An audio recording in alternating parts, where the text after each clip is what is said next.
The helicopter blades thundered overhead like mechanical vultures circling their prey.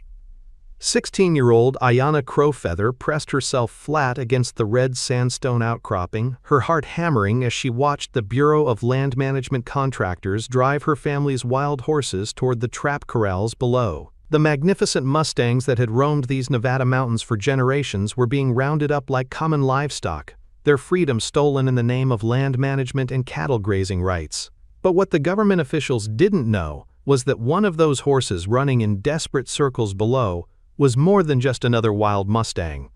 The lead mare, a stunning paint with eyes like liquid amber, was the great-great-granddaughter of her ancestor's legendary warhorse.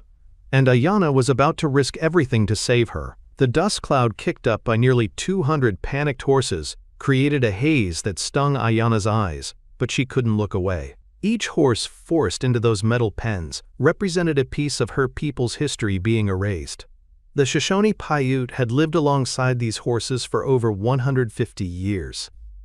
Her great-great-grandmother used to tell stories about how their ancestors and the Mustangs had fled together from the cavalry, how they'd survived harsh winters side by side, how the horses had carried warriors into battle and children to safety. Now men in government uniforms were loading them onto trucks bound for holding facilities where most would spend the rest of their lives in captivity. The lucky ones might get adopted, the rest would grow old and die behind fences, never again feeling the wind in their manes or the open ground beneath their hooves. Ayanna's phone buzzed with a text from her best friend Elena. "Girl, where are you? Mrs. Blackwater is looking for you. You missed first period again." She ignored it. School seemed impossibly unimportant compared to what was happening in the canyon below. This was the third roundup this year, and each time fewer horses returned to the mountains. The BLM claimed the rangeland was overgrazed, that the horses were damaging the ecosystem.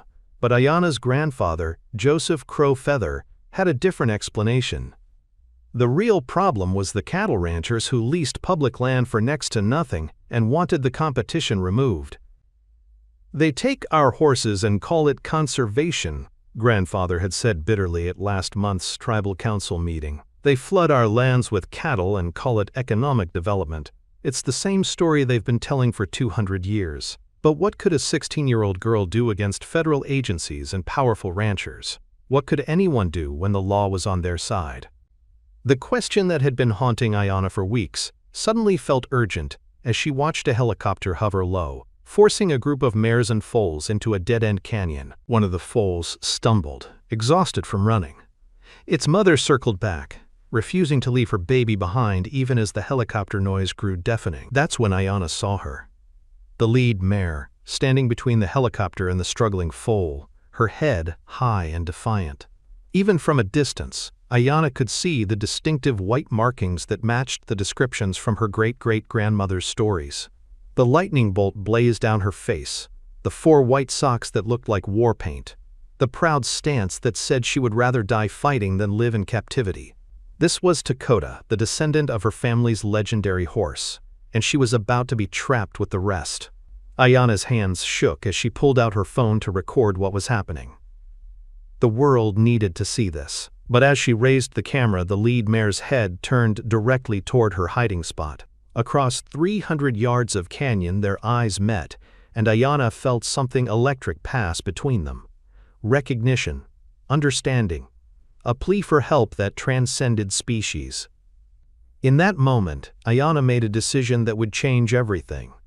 She would save Dakota, even if it meant standing up to the federal government. Even if it meant risking arrest, expulsion from school, and disappointing everyone who expected her to be sensible. Because some things mattered more than being safe. Some things mattered more than following rules that were fundamentally wrong. But first, she had to get home and convince her grandfather that a teenage girl could succeed where tribal lawyers and environmental groups had failed. She had to prove that the old stories about the connection between her family and these horses weren't just folklore, but a living truth that could still change hearts and minds. The ride back to the reservation took 20 minutes on her dirt bike but felt like hours. Ayanna's mind raced as she navigated the familiar trails, forming and discarding plans. By the time she pulled up to her grandfather's modest house, she'd settled on the only approach that might work: complete honesty about what she'd witnessed and what she intended to do about it. Joseph Crowfeather was sitting on his front porch, working on a leather bridle with hands that had seen 78 years of hard work. His long gray hair was braided with traditional beads, and he wore a faded denim shirt decorated with turquoise buttons. Despite his age, his back was straight, and his eyes were sharp as they fixed on his granddaughter's dusty, excited face. "You were at the roundup," he said before she could speak. It wasn't a question. Ayanna nodded, pulling off her helmet and letting her black hair fall loose around her shoulders. "Grandfather, I saw her. I saw Dakota." Joseph's hands stilled on the leather. The name hung between them like a sacred thing. Dakota, the mare whose bloodline connected them to their ancestors, whose story had been passed down through 4 generations of Crowfeather women. "You're certain?" Joseph asked quietly. The lightning bolt blaze, 4 white socks, the way she carried herself. "Grandfather, she looked right at me. She knew me." Ayanna's words tumbled out in a rush. "They're shipping the horses out in the next day or 2. 200 Mustangs, including her, going to holding facilities in Colorado and Wyoming. Some will never be adopted. They'll live their whole lives in pens." Joseph set down the bridle and studied his granddaughter's face. "And what do you propose we do about it? The courts have spoken. The BLM has their permits. The ranchers have their leases." "We fight," Ayanna said simply, "not in courtrooms where they have all the advantages. We fight the way our ancestors did, with courage and with the truth." And how does a 16-year-old girl fight the federal government? Ayanna had been thinking about this during the entire ride home. By showing the world what they're really doing. By proving that these horses aren't just wild animals destroying rangeland, they're living history. They're part of our culture, our identity. They belong here. Joseph leaned back in his chair, his weathered face thoughtful. "In the old days, your great-great-grandmother could call horses from miles away. People said she spoke their language. Of course, that was before the world became too civilized to believe in such things. Maybe the world needs to start believing again," Ayanna said. "Grandfather, I need to try to reach Dakota before they ship her away forever. And if you fail? If you get arrested trying to interfere with a federal operation?" Ayanna thought about the look in the mare's eyes, the desperate way she'd stood between the helicopter and the frightened foal. "Then at least I'll know I tried.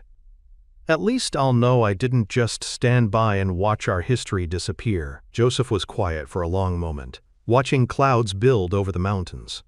When he spoke again, his voice carried the weight of years and loss and stubborn hope. "Your great-great-grandmother used to say that the horses chose us as much as we chose them.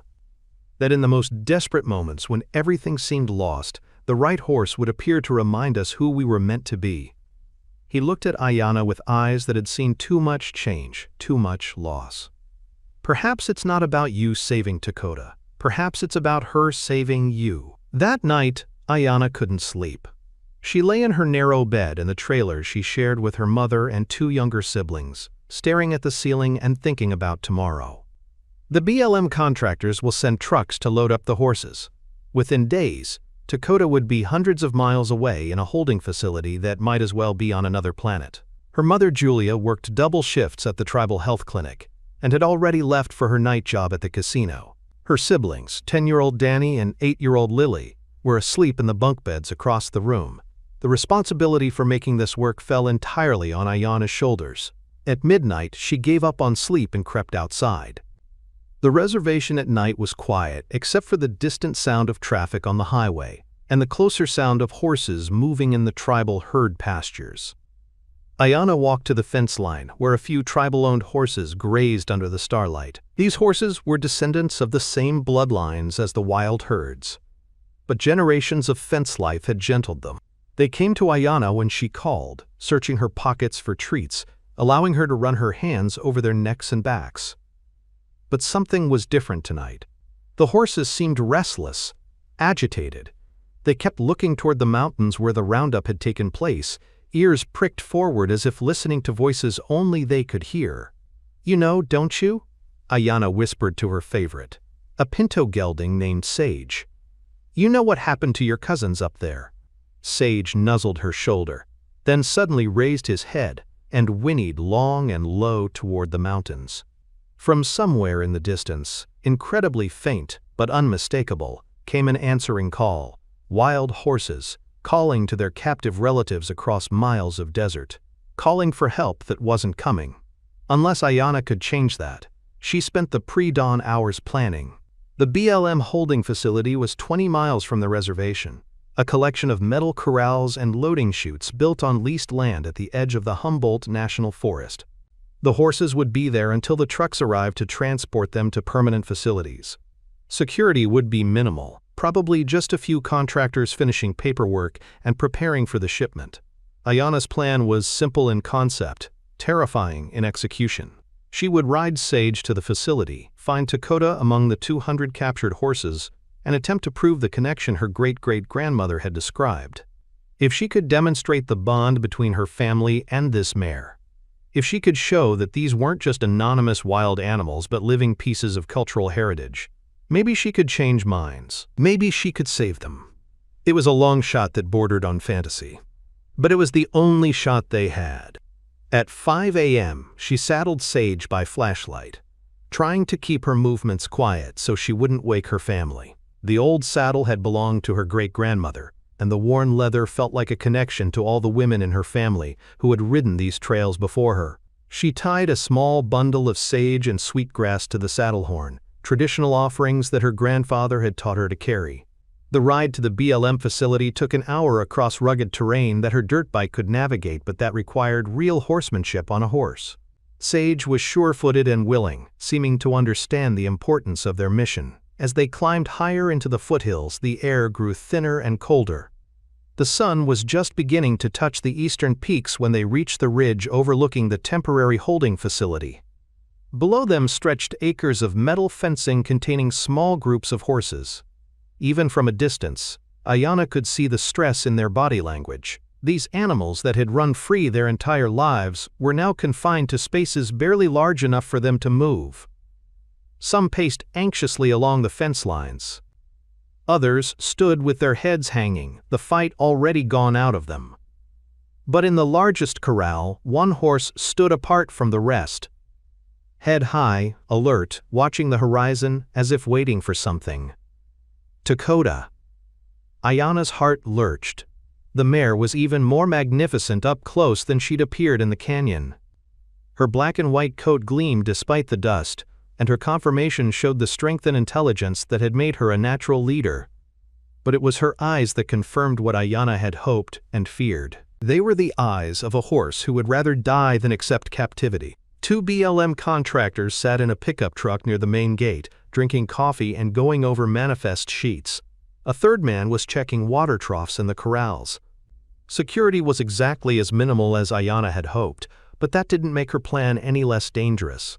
She was about to trespass on federal property and interfere with a government operation. The consequences could be severe. But as she watched Dakota pace the fence line, calling out to the mountains where her herd had once run free, Ayanna knew she had no choice. She guided Sage down the backside of the ridge, using a dry creek bed for cover until they were within 100 yards of the facility. Here she dismounted and tied her horse to a sturdy sagebrush, leaving him with enough rope to graze but not enough to get tangled if he spooked. "Wait here, boy," she whispered, scratching his favorite spot behind his ears. "If this goes wrong, you go home. You understand? You go home to grandfather." The fence surrounding the facility was 8 feet of steel panels designed to contain panicked horses, not keep out determined teenagers. Ayanna found a spot where 2 panels met at an angle and managed to squeeze through, emerging inside the complex with her heart hammering against her ribs. The horses in the nearest pen spotted her immediately. Some shied away, but others approached the fence with curious eyes. These were animals that had never been handled by humans, never worn halters or felt the touch of human hands. Yet something in their behavior suggested recognition, as if they understood she was different from the men who had captured them. Ayanna moved carefully between the corrals, speaking softly in Shoshone and English, trying to project calm confidence she didn't feel. Each step brought her closer to Dakota's pen and closer to discovery by the contractors. "Easy, beauties," she murmured to a group of young stallions who snorted and wheeled away from her approach. "I'm here to help. I'm here to try." The contractors were 200 yards away, focused on their paperwork and coffee. But sound carried in the thin mountain air, and even a small disturbance could bring them running. Ayanna had to reach Dakota and attempt her connection quickly before someone noticed the unusual activity in the pens. Dakota's corral held about 30 horses, mostly mares and foals that had been running together when captured. The lead mare stood at the far end, watching Ayanna's approach, with ears forward and nostrils flared. There was no fear in her posture, only intense curiosity and what looked almost like anticipation. Ayanna reached the fence and stopped. This was the moment of truth. Either the stories her grandfather had told were real, or she was about to make a fool of herself before getting arrested for federal trespassing. "Dakota," she said softly, using the name her family had carried down through 4 generations. "Dakota, granddaughter of Thunder's Heart, daughter of the mountain wind. Do you remember us? Do you remember the promises?" The mare's head came up sharply at the sound of her name. She took 2 steps toward the fence, then stopped, studying Ayanna with those amber eyes that seemed to look straight through to her soul. Ayanna began to sing. It was an old song, one her great-great-grandmother had taught her mother, who had taught it to her. A song in the old language about horses and humans running together under the same sky, sharing the same freedom, the same dreams. Her voice was thin and shaky at first, but grew stronger as the familiar words reminded her of her purpose. The effect on the horses was immediate and remarkable. The restless pacing stopped. The nervous whickering quieted. Every horse in the pen turned toward Ayanna's voice, ears forward, completely focused. But Dakota's response was the most dramatic.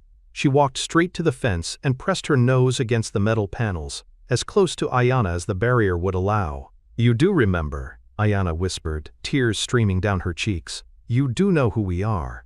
She reached through the fence panel and placed her hand on Dakota's nose. The mare didn't flinch or pull away. Instead, she leaned into the touch, breathing softly against Ayanna's palm. It was a gesture of trust that took Ayanna's breath away. "Hey, you there! What do you think you're doing?" The shout came from across the facility. One of the contractors had spotted her and was jogging toward the pen, his face dark with anger and alarm. Behind him, the other 2 men were getting out of their truck. Ayanna's first instinct was to run.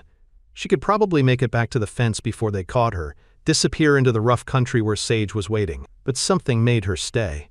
Maybe it was the way Dakota was looking at her, as if she understood that this moment was crucial for both of them. I said, "What are you doing here?" The contractor reached the pen, breathing hard. He was a big man in his 40s, wearing BLM logos and a suspicious scowl. "This is federal property. You're trespassing." "I know," Ayanna said, keeping her hand on Dakota's nose. "I'm sorry for breaking the rules, but I had to come. This mare, she belongs to my family. She's part of our history." The man laughed harshly. "Lady, these are wild horses. They don't belong to anybody, that's the point. They're going to proper facilities where they'll be cared for. Cared for in cages," Ayanna said, her voice growing stronger. "Never to run free again. Never to choose their own paths or raise their foals in the mountains they've called home for generations." "That's not our problem," the contractor said, but something in his tone suggested he wasn't entirely comfortable with his job. "Look, kid, I don't want to call the police, but you need to leave. Now." "What if I could prove she knows me?" Ayanna asked. "What if I could show you that these horses aren't just anonymous animals, but living connections to the people who've shared this land for centuries?" The contractor hesitated. His 2 colleagues had reached the pen and were flanking him, but none of them seemed eager to physically remove a teenage girl who was clearly unarmed and unthreatening. "Prove it how?" the contractor asked. Ayanna looked at Dakota, who was still standing calmly at the fence despite the presence of strangers and raised voices. "Let me in the pen with her. Give me 5 minutes to show you something that can't be faked or trained or forced." "Absolutely not," one of the other men said immediately. "These horses are dangerous, wild, unpredictable. You could get killed. Or we could be liable if something happens," the third contractor added. "No way." But the first man was looking thoughtful. "What's your name, kid?" "Ayanna Crowfeather. My great-great-grandmother was called the Horse Whisperer. She could call horses from miles away, gentle the wildest Mustang." People said it was magic, but it wasn't magic. It was relationship. It was understanding. And you think you inherited this gift? Ayanna shook her head. I don't think it's a gift at all. I think it's just remembering what we used to know before we forgot how to listen. The contractor studied her for a long moment, then looked at Dakota, who hadn't moved from her position at the fence. 5 minutes, he said finally. But if that horse so much as pins her ears, we're pulling you out. David, this is insane, one of his colleagues protested. If she gets hurt, then it's on me, David said firmly. He looked at Ayanna with something that might have been respect. You've got guts, I'll give you that. Let's see if you've got the skills to back them up. David opened the gate to the pen, and Ayanna stepped inside. Immediately, she was surrounded by 30 wild horses who had never been in close contact with humans. Any one of them could have trampled her without effort. But instead of aggression or fear, she sensed curiosity. These horses were watching her with the same intensity their ancestors might have shown when first encountering humans centuries ago. Dakota stood 20 feet away, magnificent and alert. This was the test. In the stories, her great-great-grandmother had been able to approach the wildest horses, earn their trust through some combination of instinct, patience, and what her grandfather called speaking with the heart instead of the voice. Ayanna took a step toward Dakota, then stopped and waited. The mare considered, then took a step toward her. Another step. Another pause. It became a slow dance of approach and assessment, each movement deliberate and meaningful. Easy, beautiful, Ayanna said softly. I'm not here to take your freedom. I'm here to try to save it. Outside the pen, the contractors watched in amazement as the supposedly wild and dangerous mare approached the teenage girl with no signs of fear or aggression. Other horses in the pen began to gather around them, creating a circle of watchful but calm animals. When Dakota was close enough to touch, Ayanna stood perfectly still and let the mare investigate her. Dakota sniffed her hair, her shirt, her hands, memorizing her scent, her energy. Then, incredibly, the mare lowered her head and pressed her forehead against Ayanna's chest. It was the gesture of acceptance, of recognition, of trust. The same gesture that wild horses used to show submission to their lead mare, now offered freely to this human girl who carried the stories of their shared past. My word, one of the contractors whispered. How is she doing that? Ayanna began to sing again, the same old song in the ancient language. But this time she wasn't alone. From somewhere in the group of horses around her came an answering sound. A low, musical whicker that seemed to harmonize with her voice. Then another horse joined in, and another, until the entire pen was filled with a sound unlike anything the contractors had ever heard. Wild horses singing with a human girl. This is impossible, David said. But his voice was filled with wonder, not disbelief. Ayanna placed both hands on Dakota's neck and spoke directly to her in Shoshone, words her grandfather had taught her for speaking to horses in the old way. The mare listened intently, her ears moving to catch every syllable. Then she stepped back and, incredibly, lowered her head down to the ground, a position of honor that wild horses rarely showed to anything or anyone. The other horses in the pen began to bow as well, following their leader's example. 30 wild Mustangs showing respect to a 16-year-old girl who had somehow spoken to them in a language older than written history. That's enough, David said quietly, but his voice held no authority, only awe. That's more than enough. Ayanna straightened and looked at the contractors through tears she hadn't realized were falling. Now, do you understand? These aren't just animals. They're our relatives. They're living pieces of a story that connects us to this land, to our ancestors, to who we're supposed to be. David nodded slowly. Yeah, kid, I think I'm beginning to understand. But understanding and authority were two different things. Despite what they'd witnessed, the contractors had jobs to do and federal regulations to follow. The trucks would arrive within the next day, and the horses would be loaded for transport to holding facilities. What Ayanna had shown them was remarkable, possibly life-changing. But it wasn't enough to stop a federal operation. I wish there was something I could do, David said as Ayanna reluctantly left Takota's pen. But this is way above my pay grade. I'm just a contractor. I don't make policy. Then who does? Ayanna asked. Who can I talk to? Who has the authority to change this? David exchanged glances with his colleagues. The regional supervisor might be able to delay the shipment, but she'd need a pretty compelling reason.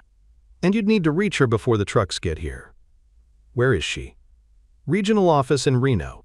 But kid, even if you could get there, even if she agreed to see you, what makes you think one bureaucrat is going to change decades of federal policy because a teenager can talk to horses? Ayanna looked back at Takota, who was watching her from the pen with those intelligent amber eyes. Because sometimes one person willing to stand up for what's right is all it takes to change everything.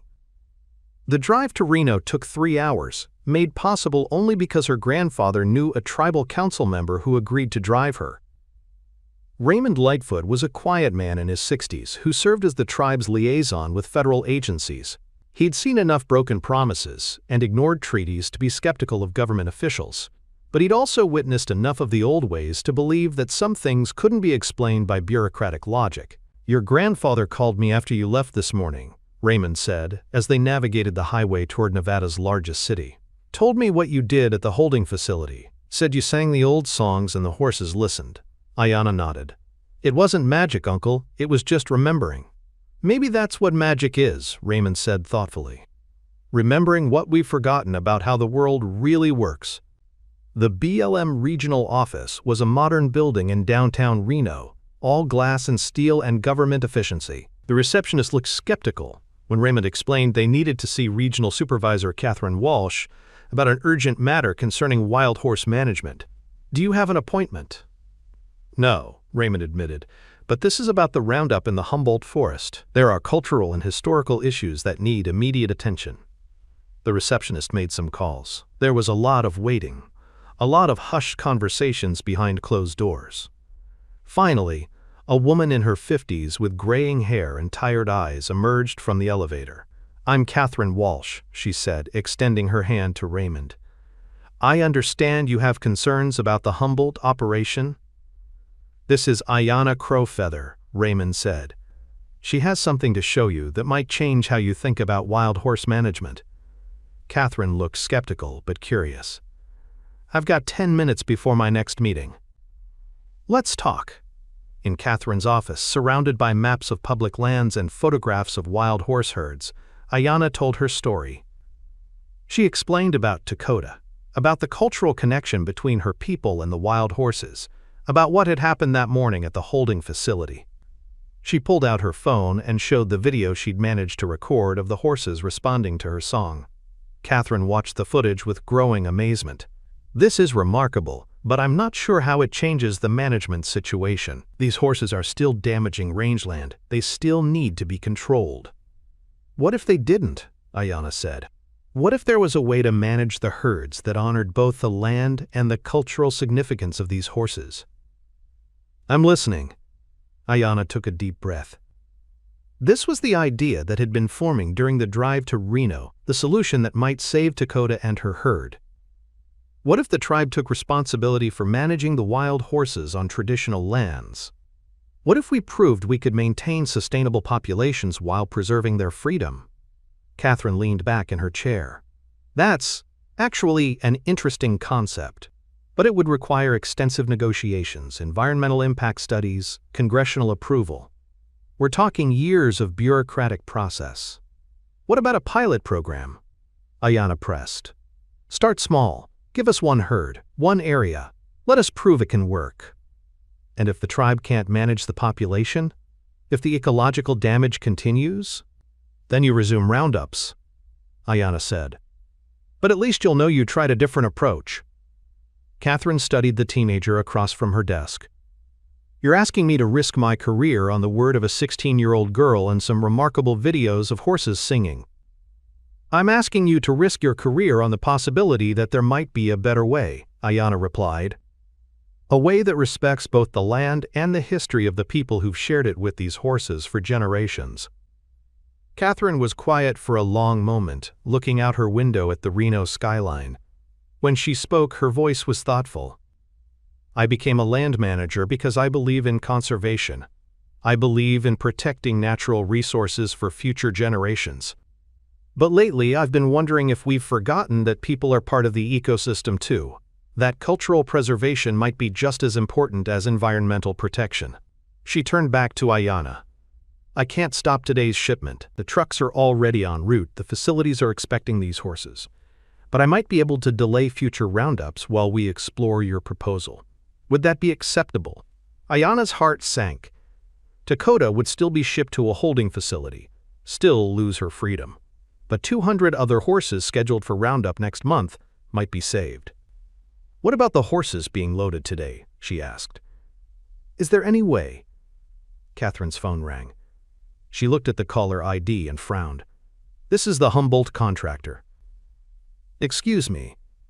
She answered the call, listened for a moment. Then her expression changed completely. What do you mean, refusing to load? These are wild horses. They don't refuse anything. What do you mean, defending the girl's mare? Slow down, David, and tell me exactly what's happening. Ayanna's pulse quickened. Something was happening at the holding facility. Catherine put the call on speaker. David's voice filled the office, tight with confusion, and what sounded like fear. Ma'am, we've got a situation here. The trucks arrived on schedule, and we started loading the horses. Everything was going normally until we tried to load the paint mare from the lead group. She just refused. Wouldn't go near the loading chute. But that's not the weird part. What's the weird part, David? The other horses are backing her up. All of them. 200 wild Mustangs that have never worked together are forming a wall between us and the mare. Every time we try to separate her from the group, they close ranks. It's like they're protecting her. Catherine looked at Ayanna with new understanding. Is there something you're not telling me about your connection to these horses? I told them I'd come back, she said quietly. I promised Dakota I wouldn't let them take her without a fight. And they understood that? Horses don't forget promises, especially promises made by someone they trust. Catherine spoke into the phone. David, suspend loading operations. I'm sending someone back with new instructions. Do not attempt to force any of those horses onto trucks until I give you direct orders. Ma'am, the transport company is going to charge us for the delay, and the receiving facilities are expecting. I'll handle the logistics, Catherine said firmly. Just secure the animals and wait for instructions. She hung up and looked at Ayanna and Raymond. It seems your horses have given us the excuse we need to reconsider this operation. But as they prepared to drive back to the Humboldt facility, Catherine's phone rang again. This time the caller ID showed the number for BLM headquarters in Washington. Regional Supervisor Walsh, this is Deputy Director Collins. I'm calling about the Humboldt Roundup. We've been getting calls from animal rights groups claiming there's some kind of standoff happening with the wild horses. What's your status? Catherine hesitated for just a moment, then made a decision that would change everything. Sir, we're dealing with an unusual situation that may require us to reconsider our management approach in this area. I'm requesting permission to delay the transport while we assess new information about the cultural significance of these particular horses. Cultural significance? These are wild horses, Catherine, not sacred buffalo. Get them loaded and shipped. Sir, with respect, I think you need to see what we're dealing with here before making that decision. There was a long pause. I'm flying out tonight. This operation will proceed as planned, with or without your cooperation. Is that understood? Yes, sir. Catherine hung up and looked at Ayanna. We've got until tomorrow morning to figure this out. If I can't convince my boss that your approach has merit, those horses are gone. The drive back to the facility felt like a race against time. Ayanna's mind spun with possibilities, plans, desperate measures that might save Dakota and the herd. But when they arrived at the facility as the sun was setting, what they found was beyond anything she could have imagined. The 200 captured horses had organized themselves into a defensive formation unlike anything the contractors had ever seen. Dakota stood at the center, surrounded by concentric circles of mares, stallions, and foals. The truck drivers and BLM personnel stood outside the corrals, afraid to enter and unable to explain what was happening. It's like they're holding a council, David said to Catherine as they approached, like they're making decisions together. I've been working with wild horses for 20 years, and I've never seen anything like this. Where's the girl? Catherine asked. "Here," Ayana said, stepping out from behind Raymond's truck. She'd been watching the horses from a distance, afraid that her presence might escalate the situation but unwilling to leave.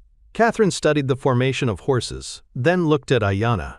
"Can you communicate with them? Can you ask them to cooperate with the loading?" Ayana shook her head. "I won't ask them to give up their freedom.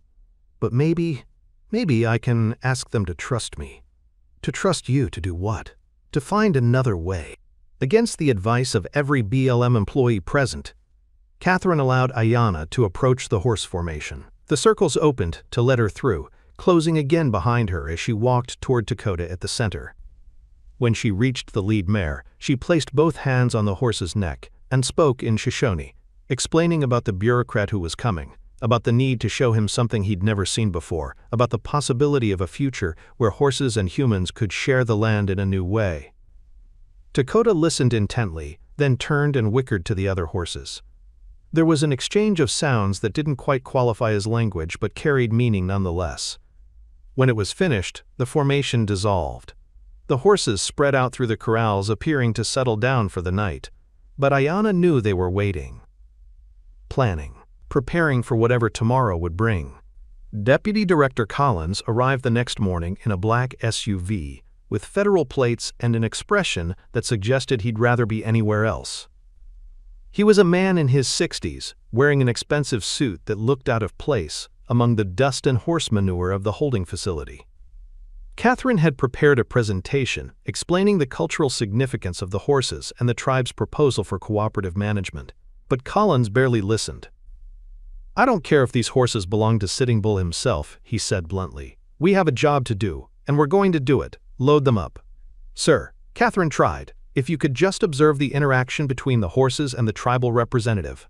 "I'm not here to watch a petting zoo demonstration," Collins snapped. "I'm here to ensure that federal operations proceed according to regulation and law." But as the loading operation began again, the horses resumed their defensive formation. This time, however, something new happened. Dakota stepped forward, separated herself from the group, and walked directly to the loading chute. She stood there for a moment, looking back at her herd, then at the humans watching in amazement. "She's going to load herself," David said in disbelief. "She's sacrificing herself for the herd." "No," Ayana said, running toward the pen. "No, Dakota, don't do that. There has to be another way." But when she reached the fence, she realized what was actually happening. Dakota wasn't surrendering. She was issuing a challenge.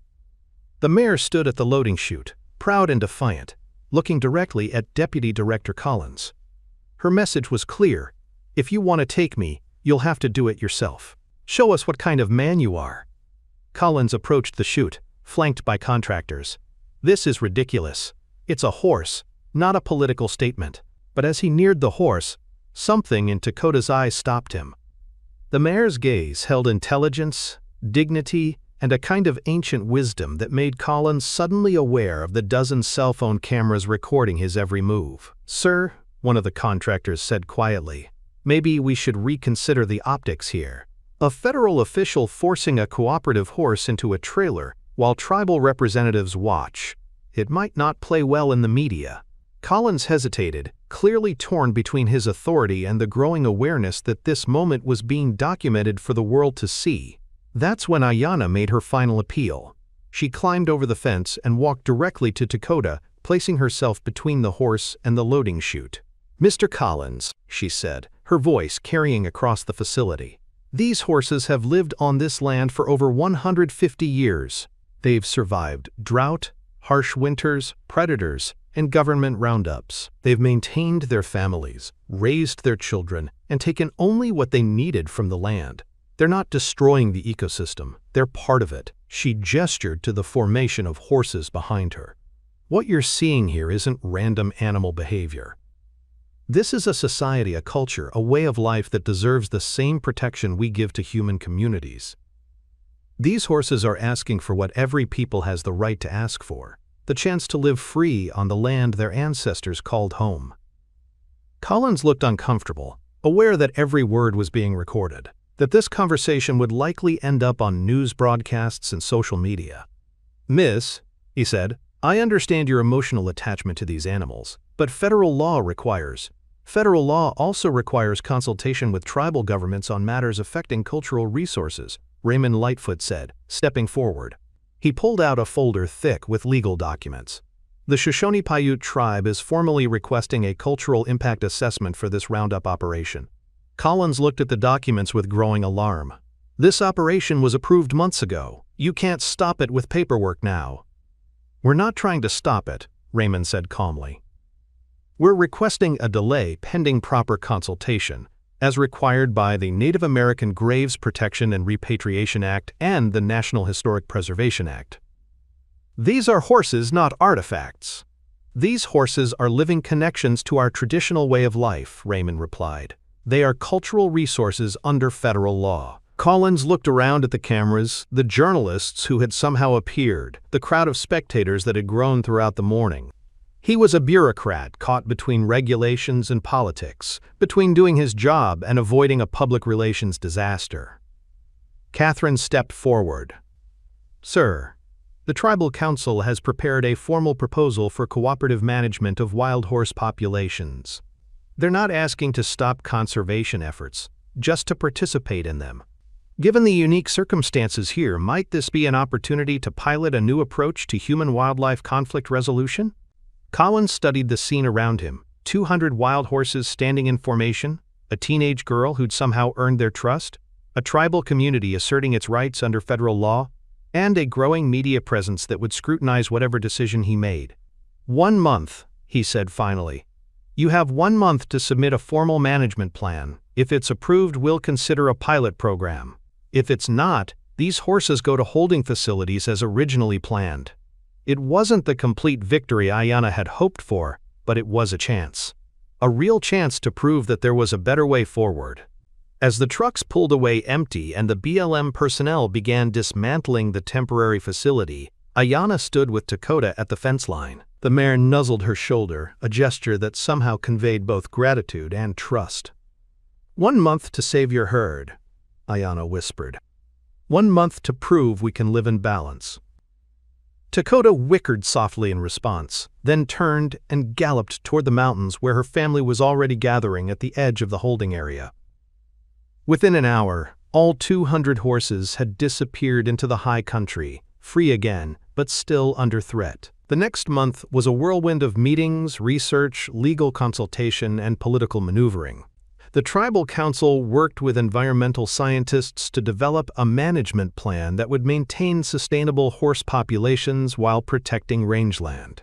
Ayanna found herself testifying before committees, speaking to reporters, and somehow becoming the face of a movement she'd started simply by refusing to let Dakota be taken. The plan they eventually submitted was groundbreaking. Instead of roundups and holding facilities, it proposed birth control programs administered by tribal rangers on horseback. Instead of removing horses from the land, it suggested managing grazing through strategic water placement and temporary fencing. Instead of treating horses as invasive pests, it recognized them as part of the cultural landscape that had shaped the West for generations. Catherine Walsh presented the proposal to BLM headquarters with an endorsement that surprised everyone, including herself. The woman who had spent her career managing resources through separation and control was recommending an approach based on cooperation and trust. Deputy Director Collins reviewed the proposal with a team of lawyers, environmental scientists, and political advisors. The legal framework was sound. The environmental protections were adequate. The political benefits of avoiding future confrontations with tribal communities were significant. 6 weeks after the standoff at the holding facility, Collins announced approval of a 5-year pilot program that would allow the Shoshone-Paiute tribe to manage wild horse populations on 100,000 acres of public land in cooperation with the BLM. Ayanna received the news while sitting on the ridge where she'd first watched Dakota's herd being rounded up. The same horses now grazed peacefully in the valley below, free to roam but protected by a new kind of relationship between humans and wildlife. Her phone buzzed with congratulatory texts from friends, family, and environmental groups around the country. News outlets wanted interviews. Universities wanted to study her methods. But the message that mattered most came from her grandfather. The horses chose well when they chose you to speak for them. Dakota appeared on the ridge beside her, moving silently in the way horses had when they wanted to surprise the humans they trusted. The mare stood quietly, looking out over the mountains where her ancestors had run free for generations, where her foals would now have the chance to do the same. "We did it," Ayanna said softly, reaching out to stroke the lightning bolt blaze that had helped her identify this remarkable horse. "We found another way." Dakota turned toward her with those amber eyes that seemed to hold ancient wisdom, and Ayanna could have sworn she saw understanding there. Understanding, gratitude, and a promise that the old agreements between horses and humans weren't forgotten, just waiting for the right moment to be renewed. As the sun set over the Nevada mountains, painting the sky in shades of gold and crimson, Ayanna realized that her story was just beginning. The pilot program was only the first step toward a future where wildness and civilization could coexist, where cultural traditions could inform environmental policy, where a teenager's willingness to stand up for what was right could change the world. The wild horses ran free in the valley below, their hoofbeats drumming against the earth like an ancient song. A song of survival, of hope, of the enduring connection between all creatures who called this harsh and beautiful land home. 3 years later, the Nevada Wild Horse Program has become a model for human-wildlife cooperation across the American West. Horse populations have stabilized at sustainable levels. Rangeland health has improved. Tourist revenue from wild horse viewing has provided economic benefits to local communities. But perhaps most importantly, a new generation of young people has learned that they don't have to accept the way things have always been done. They can question authority, challenge systems, and find new solutions to old problems. Ayanna, now a freshman studying environmental science and Native American studies at the University of Nevada, still returns to the mountains every summer to work with the horses. She's been invited to speak at conferences around the world about wildlife management and cultural preservation. Environmental groups seek her advice on community engagement strategies. And sometimes, when she rides Sage through the high country where Dakota's grandchildren now run free, she thinks about that moment when everything changed. The moment when she decided that some things were worth fighting for, even when the odds seemed impossible. The wild horses taught her that courage isn't the absence of fear, it's the choice to act despite fear. They taught her that freedom is worth preserving, that relationships matter more than regulations, and that sometimes the old ways and the new ways can come together to create something better than either alone. If this story moved you, if it reminded you that one person really can make a difference in the world, please like this video and subscribe to our channel. Share it with someone who needs to remember that standing up for what's right is always worth the risk. Hit that notification bell so you never miss another story of courage, conservation, and the incredible bonds between humans and the animals that share our world. Because the wild horses are still out there, running free under the same sky that has sheltered them for generations. And as long as there are people willing to fight for their freedom, their hoofbeats will continue to echo across the American West, reminding us all of what we can accomplish when we choose love over fear, cooperation over conflict, and hope over resignation.